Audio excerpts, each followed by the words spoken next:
آپ اس کو اس طریقے سے نہیں ناپ سکتے، اس لیے کہ اس کے ساتھ مسئلہ کشمیر کے بنیادی فریق کو اگر آپ اس قضیے سے نکال دیں گے، ہمارا ووٹ کا حق چھین لیں گے، جو کہ اقوام متحدہ کی سیکورٹی کونسل کی قراردادوں کے مطابق ہمیں حاصل شدہ ہے. ہمیں یہ حق حاصل ہے کہ جس وقت بھی استصواب رائے ہوگا ہم اپنے ووٹ کے ذریعے سے ہندوستان یا پاکستان میں سے کسی کا انتخاب کر سکتے ہیں. تو یہ تو سوچنے کی بات ہے. میں یہ سمجھتا ہوں کہ ہمارے ذمہ داران کو یہ بات سوچنی چاہیے کہ پرو پاکستانی 25 لاکھ لوگوں کو ایک اشارہ ابرو یا ایک جنبش قلم پر آپ ان کے ریاستی حقوق سے، ان کی شناخت سے محروم کر دیں، تو یہ کسی صورت میں بھی نہ آئینی، قانونی، اخلاقی، سیاسی، سفارتی، مذہبی کسی لحاظ سے بھی یہ بات قابل قبول نہیں ہوگی. ٹھیک. اچھا، یہ جوائنٹ ایکشن کمیٹی جو ہے نا، ریسنٹ فنومینا ہے، بہت عرصے پہلے تو نہیں تھا. جوائنٹ ایکشن کمیٹی آئی اور ہر حکومت کے لیے ایک مسئلہ بن گئی. انہوں نے جو گفتگو کی، جو طرز عمل اپنایا، جو غیر سیاسی، غیر مہذب طریقہ ہے، جس طرح کے نعرے لگائے، جس طرح کی زبان استعمال کی، وہ کسی طرح بھی آپ لوگوں نے جو قربانیاں دی ہیں اس کے ساتھ میل نہیں کھاتے. یہ ایک افریط ہے، ایک مشکل ہے، لیکن کیا اس کا حل نکل گیا ہے؟ مسئلہ سالو ہو گیا ہے؟ 9 تاریخ کو یہ اب دوبارہ کیا سلسلہ ہو رہا ہے؟ دیکھیے سر، یہ جو ہے ہر دفعہ ہم سنتے ہیں مسئلہ ختم ہو گیا، مطالبات مان لیے ہر گئے. دفعہ ان کے مطالبات، دیکھیے پچھلی 3 دفعہ انہوں نے تحریک چلائی. پہلی تحریک آٹے اور بجلی کی تھی. اس وقت پاکستان میں کہیں پر بجلی کا نرخ 2 روپے 59 پیسے نہیں ہے. آزاد کشمیر میں 2 روپے 59 پیسے ہے، اور وفاقی حکومت 100 ارب روپے سے زائد صرف اور صرف بجلی کی سبسڈی پر جو ہے وہ ISCO کو دیتی ہے. اس کے بعد آٹا جو ہے پورے پنجاب میں، جہاں پنجاب اگاتا ہے اور پورا پاکستان کھاتا ہے، پنجاب میں آٹا 6,000 روپے من ہے، آزاد کشمیر میں آٹا 2,000 روپے من ہے. اور صرف آٹے کی سبسڈی کی مد میں گورنمنٹ آزاد کشمیر 35 ارب روپیہ سالانہ سبسڈی دے رہی ہے.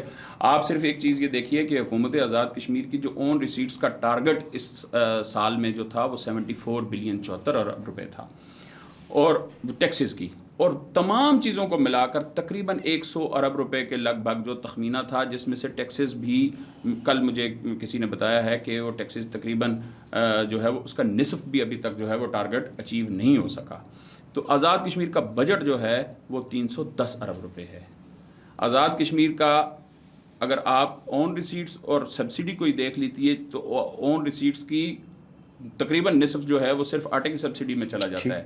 اور اگر حکومت پاکستان اپنی ذمہ داریوں کا جو وہ کشمیریوں کے ساتھ اور کشمیر کاز کے ساتھ ایک پاکستان کی ریاست کی جو ایک کمٹمنٹ ہے، اگر اس کمٹمنٹ کا لحاظ کرتے ہوئے اپنی ذمہ داریاں پوری نہ کرے تو شاید یہ سب کچھ نہ ہو سکے. آپ نے یہ سوال کیا کہ ان کی وہ ہر دفعہ، اس لیے کہ پچھلی 3-4 مرتبہ ان کے تمام مطالبات کو من نوعاً تسلیم کیا گیا، بلکہ ایسے بھی کیا گیا کہ جو نہیں بھی مطالبہ تھا، راستے چلتے ہوئے بھی کسی نے کوئی چیز پکڑا دی تو وہ بھی منظور کر لی گئی. اگر آپ وہ 38 نکاتی جو چارٹر آف ڈیمانڈ تھی، اگر آپ اس کا ملاحظہ کیجئے تو اس میں سے اکثر مطالبات جو تھے وہ انتہائی مقامی اور سطحی نوعیت کے بھی تھے، کہ جن کے لیے اتنی بڑی کوئی تگ و دو کی ضرورت نہیں تھی کہ فلاں کو معاوضہ نہیں ملا، فلاں سڑک نہیں بنی، فلاں پل نہیں. بہرحال یہ لوکل سطح پر طے ہونے والے معاملات کو بھی قومی سطح پر لے جا کر اجاگر کیا گیا، اور حکومت پاکستان نے ان مطالبات کو تسلیم کیا. اب آپ نے یہ جو سوال کیا کہ یہ اس پر قابو جو ہے، وہ قابو آج تک جو نہیں پایا جا سکا وہ حکومت پاکستان کا پیار، محبت، مروت، ان کا لاڈ، اور آپ صلہ رحمی، یہ جو بھی آپ اس قسم کے الفاظ جو ہیں نا وہ کر سکتے ہیں. مسئلہ کشمیر کے ساتھ پاکستان کی کمٹمنٹ، کشمیریوں کو اپنا آنکھوں کا تارا بنا کر رکھنے کی ایک جو سوچ ہے، یہ وہ سوچ ہے کہ لیکن اس کا مطلب تو یہ ہے کہ آپ کہہ رہے ہیں کہ وفاقی حکومت نے نرمی کا مظاہرہ کیا، محبت کا، اور یہ مسئلہ اگر آہنی ہاتھ سے نمٹا جاتا تو یہ مسئلہ حل ہو سکتا تھا. یہ دیکھیے، جب مسائل پہلی دفعہ جب آٹے اور بجلی کا مسئلہ حل ہو گیا تو اس کے بعد جب انہوں نے کہا جی کہ ہم نے جشن فتح منانا ہے مظفر آباد جا کے، تو اس وقت بھی ریاست پاکستان نے کہا کہ جی ٹھیک ہے آپ چلے جائیے. اور وہاں پر پھر کیا ہوا کہ رینجرز پر پاکستان وہاں پر پتھراؤ ہوا، جلاؤ گراؤ ہوا، اس کے نتیجے میں جو ہے وہاں پر مزید فساد پھیلا. لیکن اس کے بعد اب جب یہ 38 نکات میں سے بھی 37 نکات پر جو ہے وہ سمجھوتا ہو گیا کہ 37 نکات مان لیے گئے، اور 38ویں نقطے پر جو مہاجرین سیٹوں کے خاتمے پر کمیٹی بنی، جو کہ آج بھی اس کی میٹنگ ہو رہی ہے، اس کی کل بھی میٹنگ ہے، یعنی وہ مسلسل اس کے اوپر ڈیلیبریشن جاری ہے. لیکن اب دیکھیے یہ ایک مسئلہ صرف سفارتی اور سیاسی نہیں ہے، یہ آئینی اور قانونی معاملہ بھی ہے. کسی بھی آئینی ترمیم کے لیے کسی بھی ہمارے آزاد کشمیر کے ایوان کا اور اسی طرح پاکستان میں 2/3 majority of the whole house جو ہے وہ مینڈیٹری ہے. تو یہ جس دن 36 آدمی اس ووٹ دیں گے تب جا کر یہ ہونی ہے. یہ بیک جنبش قلم کسی ایک شخص کے ہاتھ میں یہ معاملہ نہیں ہے کہ کوئی کہہ دے گا کون اور فیکون ہو جائے گا، یہ ایسے نہیں ہوگا.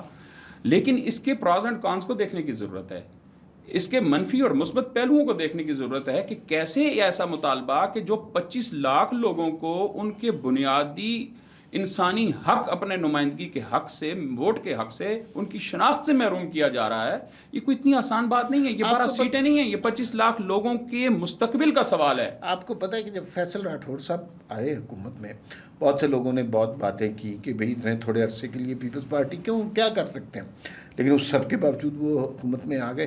اور توقع کی جا رہی تھی کہ وہ جوائنٹ ایکشن کمیٹی والے نوجوان آدمی ہیں اور ذرا ماڈرن طریقے سے جوائنٹ ایکشن کمیٹی کے معاملے کو سنبھال لیں گے. لیکن اب سننے میں یہ آ رہا ہے کہ جو موجودہ وزیر اعظم ہیں فیصل راٹھور، وہ خود دل میں یہ چاہتے ہیں کہ 10 نشستیں جو پنجاب کی ہیں وہ ختم کر دیں. اس بات میں کس حد تک حقیقت ہے؟ جی اس میں دیکھیے میں ان سے یہ توقع نہیں کر رہا تھا. ہمارے ساتھ چونکہ ہمارا ان کے ساتھ جو ہے وہ کولیگ رہے، ہم ایج فیلو بھی ہیں، ایک اچھا تعلق تھا. کچھ عرصہ پہلے تک ان کی یہ جو آج وہ جو پلے کر رہے ہیں نا اسمارٹ پلے، کچھ عرصہ پہلے تک وہ یہ نہیں کہہ رہے تھے. اب وہ آج میں جس نتیجے پر پہنچا ہوں، جو میرے پاس اطلاعات ہیں، کہ وہ در حقیقت ان کی یہ خواہش ہے کہ یا تو یہ سیٹیں جو ہیں کم ہو جائیں، ختم ہو جائیں، اور ان کا جو طریقہ انتخاب ہے وہ اس پر دلائل دے رہے ہیں کہ جی طریقہ انتخاب تبدیل ہو جائے، یعنی میرے ووٹ کا فیصلہ آزاد کشمیر میں بیٹھا ہوا آدمی کرے. تو اس کی کیا ضرورت ہے؟ جب میرے پاس ووٹ ہی نہیں رہے گا تو میری نمائندگی کی کیا ضرورت ہے؟ میرے نام پر کسی اور کو نمائندگی کرنے کی کیا ضرورت ہے؟ ٹھیک. فیصل راٹھور صاحب جو اس وقت اسمارٹ پلے کر رہے ہیں، ان کا یہ خیال ہے کہ یا تو یہ طریقہ انتخاب تبدیل ہو جائے یا ہمیں کچھ حصہ مل جائے، اور اگر یہ دونوں کام نہ ہو سکیں تو عوام وہ جو ایکشن کمیٹی کی ہمدردیاں تو کم از کم ہمیں حاصل ہو جائیں کہ ہم نے آپ کے لیے بڑی بھاگ دوڑ اور تگدو کی ہے. اچھا، لیکن پیپلز پارٹی کا اگلے انتخابات میں مستقبل تو کوئی نہیں نظر آتا. میں قطع نظر اس بات سے کہ وہ پارٹی وہاں پر کتنی فعال ہے یا نہیں ہے. ہم نے ٹریڈیشنلی دیکھا ہے کہ وفاق میں جس پارٹی کی حکومت ہوتی ہے اسی کی ہوتی ہے. تو مسلم لیگ نون ہی ابھی ظاہر ہے، لگ رہی ہے کہ اس کی حکومت ہوگی نیکسٹ، اگر جولائی میں الیکشن ہوتے ہیں. سر یہی ہے پیپلز پارٹی کی جو بنیادی خواہش یہ ہے. کبھی وہ کہتے ہیں کہ جی الیکشن کو آگے لے جایا جائے، کبھی وہ کہتے ہیں جی الیکشن نہیں ہو سکتے. جی کل بھی وزیر اعظم آزاد کشمیر نے بیان دیا کہ جی شیڈول نہیں جاری ہو سکتا جی جب تک مہاجر نشستیں نہیں ختم ہوتی. وہ اس لیے ہمارا صاحب، میں اگر آپ سے عرض کروں کہ ان کی اپنی بدعمالیوں کی وجہ سے، ان کی اپنی جو بیڈ گورننس ہے اس کی وجہ سے، کہ آپ کو پتہ ہے کہ پنجاب میں پیپلز پارٹی کا نام لیوا باقی کوئی نہیں ہے. تو کشمیر میں تو ایسی صورتحال نہیں ہے. کشمیر میں بہرحال ان کے سنا ہے، لیکن سر ان باوجود اس کے کہ انہوں نے جو ہے وہ فیکٹریز لگائی ہوئی ہیں، روز مشیروں کا تقرر ہو رہا ہے، نئے نئے عہدے تخلیق ہو رہے ہیں. آپ دیکھیے کہ ہر روز درجنوں کے حساب سے نوٹیفیکیشن، جعلی نوٹیفیکیشن جو جاری ہوتے ہیں، جس میں یہ کہا جاتا ہے کہ جی فلاں کو فلاں لگا دیا گیا، فلاں کو فلاں لگا دیا گیا. لیکن دوسری طرف مریم نواز شریف کا پنجاب میں ایک گورننس کا لوگوں کو ایک آئیڈیا ہو رہا ہے ماڈل پیش کیا جائے کہ یہ ماڈل ہوتا ہے کسی بھی فلاحی ریاست کی گورننس کا، کہ کس طریقے سے لوگوں کو وہ رسل و رسائل کے جو ہے وہ سہولیات فراہم کر رہی ہیں، لوگوں کو سبسڈی جو ہے بڑے میکنائز طریقے سے دی جا رہی ہے، لوگوں کو چھت دی جا رہی ہے، لوگوں کو روزگار دیا جا رہا ہے. یہ ساری باتیں جو ہیں وہ لوگ جب کمپیئر کرتے ہیں تو وہ یہ دیکھتے ہیں کہ کون جو ہے وہ ہمارے لیے بہتر حکمران ثابت ہو سکتا ہے. تو اس لیے لوگوں کا نہ صرف یہ کہ ایک جو آپ بات کر رہے ہیں تاثر کی، تاثر ایک ثانوی بات ہے، لیکن ایک جو ابتدائی چیز ہے وہ یہ بھی دیکھا جاتا ہے کہ کون کس کی کیا کیپیبلٹی ہے، کس کی کیا صلاحیت ہے اور کون کیا کر سکتا ہے. ٹھیک ہے، اس ذرا وجہ سے تھوڑا سا یہ بتا دیں نون لیگ کی کیا پوزیشن ہے، کیا الیکشن جیتنے کی پوزیشن میں ہے، الیکشن جیتنے کے لیے نعرہ کیا لگائیں گے، کیا ان کے اندر یہ کیپیسٹی ہے کہ وہ جو افراتفری ہے اس کو ختم کر سکیں؟ دیکھیے میں یہ سمجھتا ہوں کہ پچھلے جو ہم بھی اس حکومت کا میں بھی حصہ تھا، ایک مخلوط حکومت کا حصہ تھے. اس سے پہلے پی ٹی آئی کی 2 حکومتیں آئیں. بنیادی طور پر جو پچھلی ڈاکٹرائن تھی جو 2022 تک چلتی رہی، یہ سارا کیا دھرا اس کا ہے، جس میں سیاسی جماعتیں جو ہیں ان کا رول جو ہے وہ بڑا محدود ہوا، ان کو انڈرمائن کیا گیا، ان کو ارریلیونٹ کرنے کی کوشش کی گئی. لیکن اب میں یہ سمجھتا ہوں، اور یہ اسی گڈ فیتھ میں ہماری جماعت نے، پاکستان مسلم لیگ نون نے، باوجود اس کے کہ ہم نے یہ فیصلہ کیا تھا کہ ہم نے حکومت میں کا حصہ نہیں بننا، ہم نے اپوزیشن میں بیٹھنا ہے، لیکن ہم نے فیصل ممتاز راٹھور صاحب کی سربراہی میں بننے والی حکومت کو، فیصل راٹھور صاحب کو وزیر اعظم کا ووٹ دیا. آپ نے بنایا ہے انہیں وزیر اعظم؟ صرف اور صرف اس لیے ووٹ دیا کہ ہمارے ووٹ کے بغیر وہ وزیر اعظم بن نہیں سکتے تھے. ہم نے صرف اور صرف اس کو کہ یہ ایک پارٹی کی مضبوط اور مستحکم حکومت قائم ہو جو کہ آزاد کشمیر میں افراتفری اور اس کشمکش اور اس فتنے اور فساد کے ماحول کو ٹھیک کرے، لوگوں کو جو ہے وہ گڈ گورننس کے ذریعے سے حکومت اپنے ہونے کا احساس دلائے. وہ نہیں کر سکے، آپ کر سکتے ہیں؟ جی انشاءاللہ. اگر ہمیں الیکشن، مجھے امید ہے کہ الیکشن وقت پر اگر ہو جائیں، جولائی میں ہو جائیں، اپنے ٹائم پر ہو جائیں. دیکھیے ایک بات میں آپ سے عرض کروں، یہ پیپلز پارٹی کی یہ ڈیمانڈ ہے، ایکشن کمیٹی کی یہ ڈیمانڈ ہے کہ ہم الیکشن کو وقت پر نہیں ہونے دیں گے، اور پیپلز پارٹی کہہ رہی ہے کہ جی نہیں ہونے چاہیے الیکشن. پیپلز پارٹی اور جوائنٹ ایکشن کمیٹی کے مطالبات ایک ہو گئے؟ جی اب آ کر ایک ہو گئے. دونوں ایک سیم پیج جو ہے وہ تقریباً مجھے محسوس ہو رہا ہے. جو 2-3 دن سے وزیر اعظم آزاد کشمیر کے پیدر پہ بیانات آ رہے ہیں، ان سے تو یہ لگ رہا ہے کہ اب جو ہے Nattha Singh and Prem Singh one and the same thing والی صورتحال ہو گئی ہے. اور ان کی ڈیمانڈز اور ان کی ڈیمانڈز جو ہیں وہ آپس میں مل گئی ہیں. وہ ڈیمانڈز یہ ہیں کہ جی الیکشن بر وقت نہیں ہو سکتا.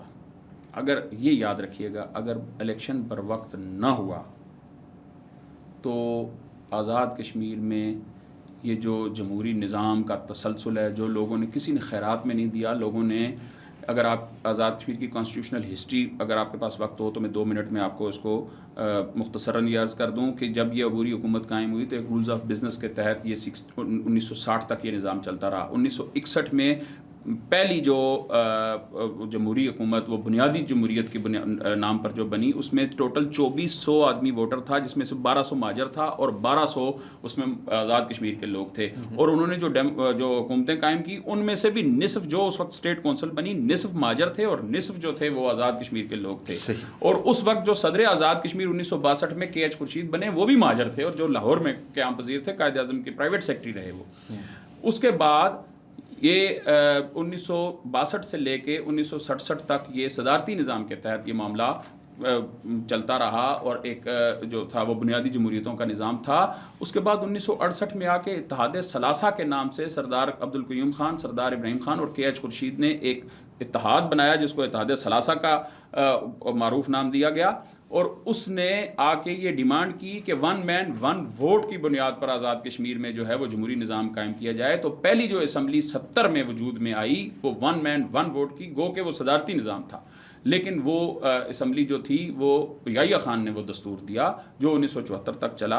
اور اس کے بعد جو پہلا پارلیمانی نظام آزاد کشمیر میں متعارف ہوا وہ 1974 کے دستور کے تحت 1975 میں انتخاب ہوا، جس میں وزیر اعظم، اور وہ وزیر اعظم بھی خان عبدالحمید خان، وہ مہاجر تھے. تو یہ نظام جو ہے 1975 سے آ کے جو ایک جمہوری نظام کا تسلسل چل رہا ہے، بعض عاقبت نااندیش عناصر اس جمہوری نظام کے تسلسل کو جھوٹے نعروں سے، الزام تراشیوں سے، دشنام ترازیوں سے اس سسٹم کو ڈی ریل کرنا چاہتے ہیں. میرے خیال میں یہ کسی کے فائدے میں نہیں ہوگا. سسٹم کو ڈی ریل کرنے میں جوائنٹ ایکشن کمیٹی بھی واضح طور پر نظر آتی ہے. آپ کو اس میں کوئی بیرونی ہاتھ، بیرونی ایجنڈا لگتا ہے؟ یہ اس کے اوپر تو دیکھیں بہت سارے لوگ بات کر چکے ہیں، بہت سارے شواہد جو ہیں وہ. آپ کا کیا خیال ہے؟ میں اس پر اپنی رائے جو ہے وہ اس کو سر دست محفوظ رکھتا ہوں. ٹھیک ہے. کینڈیڈیٹ کون ہے وزیر اعظم کا اگر مسلم لیگ نون جیتتی ہے تو؟ دیکھیے یہ فیصلہ میاں نواز شریف صاحب نے کرنا ہے. ویسے تو پارٹی ہماری کے صدر شاہ غلام قادر صاحب ہیں، سابق وزیر اعظم راجہ فاروق قادر صاحب ہیں، اس کے علاوہ بھی لیکن فیصلہ جو ہے بہرحال میاں نواز شریف صاحب جو ہے وہ پارلیمانی پارٹی کے مشورے سے جو جب انتخاب ہو جائے گا، جو اسمبلی وجود میں آئے گی، تو اس کے مطابق میاں صاحب کا یہ فیصلہ ہوگا، جس کو وزیر اعظم بنائیں گے وہی وزیر اعظم ہوگا۔ آخری سوال، آپ ظاہر ہے کشمیر کے مسائل سے بہت اچھی طرح واقف ہیں، بہت سلجھی ہوئی گفتگو بھی کرتے ہیں، مقبوضہ کشمیر کے لوگوں سے ظاہر ہے رابطہ یہ تو نہیں ہو سکتا کہ نہ ہوتا ہو، ان کے دکھ آپ فیل نہ کرتے ہوں، ان کی مجبوریاں، ان کے ماتم کی آوازیں آپ تک نہ پہنچتی ہوں، ان کا کیا حال ہے؟ دیکھیے، ابھی 2 ماہ قبل میرے والد صاحب کے چچا زاد بھائی، میرے والد صاحب کے ایک چچا جو تھے وہ وہیں رہ گئے تھے مقبوضہ کشمیر میں۔ میرے والد صاحب کے چچا زاد بھائی فوت ہوئے تو میں نے ویڈیو کال کی، ویڈیو کال بھی ڈائریکٹ تو نہیں کر سکا، پھر میں نے وایا میڈیا کر کے، جو کزن سعودی عرب میں تھے انہوں نے پھر بہرحال کر کے، تو ویڈیو کال پر میری جب ان سے بات ہوئی تو جو میری چچی تھیں وہ ان کو میرے چچا زاد بھائیوں کو، بہنوں کو، ان کو اپنے والد کے بچھڑنے کا غم ایک طرف تھا، اور جو ہمارے دیسی طریقہ کا ایک بیان ہوتا ہے، وہ بیان یہ تھا کہ کاش آج ہم ایک دوسرے کے گلے لگ کے ایک دوسرے کو تسلی دے سکتے۔ یہ مہاجر کا غم ہے، جس کسی نے ہجرت کاٹی ہو، اللہ کے رسول مدینہ منورہ جا کر بھی مکے کو بھولے نہیں۔ ٹھیک ہے، ٹھیک ہے۔ کوئی بھی اپنی بھارتی فوج اس وقت جو کر رہی ہے مقبوضہ کشمیر میں، اس حوالے سے کچھ کہنا چاہیے آپ؟ دیکھیے، 5 اگست 2019 کے بعد ہندوستان نے جس طرح کا جبر، اس سے پہلے بھی تھا لیکن اب وہ اتنا آپ کہہ لیں سسٹمیٹک قسم کا جبر کر کے انہوں نے وقتی طور پر تو اس آواز کو دبانے کی کوشش کی ہے، لیکن اگر آپ کل محبوبہ مفتی کی تقریر سن لیں جو انہوں نے کی ہے کہ دیکھو میں ہندوستان کی حکومت کو یہ کہتی ہوں، دیکھیں محبوبہ مفتی پاکستان نواز نہیں ہے، وہ ہند نواز ہے، ہم ان کی ساری زندگی نظریاتی مخالف رہے ہیں، لیکن وہ کیا کہہ رہی ہے؟ وہ یہ کہہ رہی ہے کہ دیکھو جو آواز اٹھانے کی طاقت کشمیریوں کو پاکستان نے دی ہوئی ہے، آپ اس کا کچھ حصہ ہی ہمیں دے دیں۔ ان کی بات دیکھیں کہ وہاں پر ہر آدمی کو اظہار رائے کی کتنی آزادی ہے، آپ نے ہمیں کس طرح دبا کر رکھا ہوا ہے، وقتی طور پر تو آپ نے ہمیں دبا لیا ہے، لیکن یہ آواز نکلے گی اس وقت سے ڈریں۔ یہ ہندوستان کی حکومت کو کل وہ کر رہی تھی، میں نے سوشل میڈیا پر اس کی تقریر دیکھی ہے، تو یہ وقتی طور پر انہوں نے اس تحریک کو دبانے کی کوشش کی ہے۔ یہ تحریک دب نہیں سکتی، کچھ عرصے کے لیے مدھم ضرور ہو سکتی ہے، لیکن یہ آگ سرد نہیں پڑے گی انشاءاللہ۔ بہت شکریہ احمد رضا قادری صاحب، آپ سے مل کر بہت خوشی ہوئی، اور آپ جیسے لوگ جو شیلے پڑھے لکھے اور ہونے چاہیے قیادت میں، کشمیر کی قیادت میں، اور مجھے توقع ہے کہ آپ سے دوبارہ بھی ملاقات ہوتی رہے بہت گی۔ شکریہ۔ آپ کی تشریف آوری کا بے انتہا شکریہ۔ ناظرین، پھر ملاقات ہوگی، اللہ حافظ۔